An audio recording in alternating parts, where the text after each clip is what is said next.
अस्सलाम वालेकुम दोस्तों, आकाश की डायरी से डी.आर. कुमार विश्वास का लिखा हुआ खूबसूरत कलाम आपकी समातों की नज़र। कोई दीवाना कहता है, कोई पागल समझता है, मगर धरती की बेचैनी को बस बादल समझता है। कोई दीवाना कहता है, कोई पागल समझता है, मगर धरती की बेचैनी को बस बादल समझता है। तू मुझसे दूर कैसी है, मैं तुझसे दूर कैसा हूँ, ये तेरा दिल समझता है, ये मेरा दिल समझता है। पुकारे आंख में चढ़कर तो फूं को फूं समझता है, अंधेरा किसको कहते हैं ये बस जुगनू समझता है।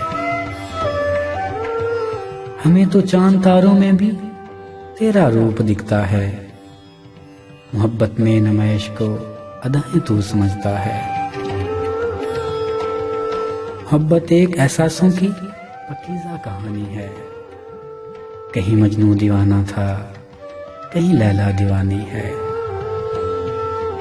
यहाँ सब लोग कहते हैं मेरी आंखों में आंसू हैं, तुम समझो तो मोती हैं, जो ना समझो तो पानी है। यहाँ सब लोग कहते हैं मेरी आंखों में आंसू हैं, तुम समझो तो मोती हैं, जो ना समझो तो पानी है। मगर धरती की बेचैनी को बस बादल समझता है, बस बादल समझता है।